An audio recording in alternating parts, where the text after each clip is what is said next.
Did Freddie Mercury really tell Queen about his HIV/AIDS diagnosis before Live Aid?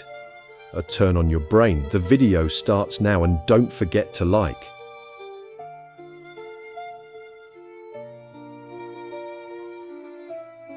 Near the end of Bohemian Rhapsody, Freddie Mercury, played by Rami Malek, reveals to his Queen bandmates that he has contracted HIV/AIDS just before their most famous concert of all time, the 1985 Live Aid benefit concert at Wembley Stadium.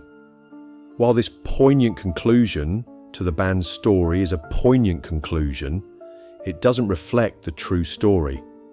First, in the film, the band is given the opportunity to play at Live Aid at a time when its members have split up to pursue solo projects.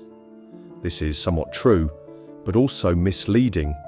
According to Leslie Ann Jones' biography, Mercury, the band embarked on solo projects after their 1982 album, Hot Space, and then reunited a year later to record The Works, the precursor to Radio Gaga. But Queen embarked on a world tour in August 1984 and continued to perform throughout the rest of that year, as well as January, April and May 1985. Therefore, when Live Aid took place, they not only had to reunite, but they had already played a series of shows less than 2 months prior. Bohemian Rhapsody also suggests that Mercury originally intended to embark on a solo career, which caused tensions among the band members. In fact, Mercury's single Mr. Bad Guy was released just 3 months before Live Aid, and drummer Roger Taylor had already released 2 solo albums. Finally, there's the issue of Mercury's illness. In Bohemian Rhapsody, Mercury discovers he has HIV/AIDS just before his reunion with Queen at Live Aid, prompting him to contact the band and ask for forgiveness for the tensions between them. It's unknown when exactly Mercury learned of his HIV status.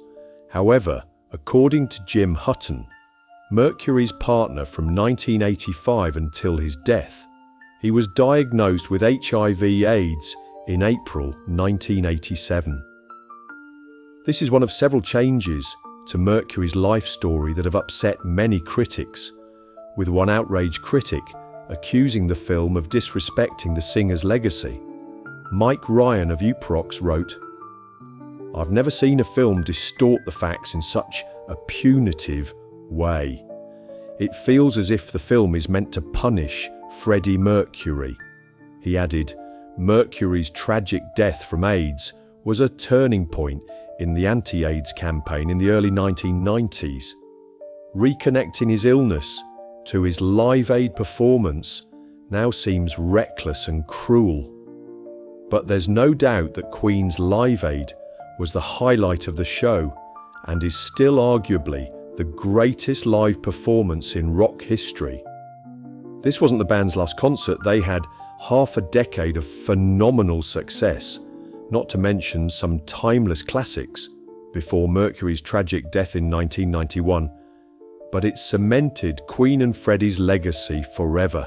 If you've made it this far, you're a fan of truth and authentic art. Like now, if you're with us, great art doesn't need to falsify history. Subscribe plus ring the bell to reveal the hidden truths behind the most famous films and myths. Tell us in the comments, does cinematic drama justify distorting painful truths?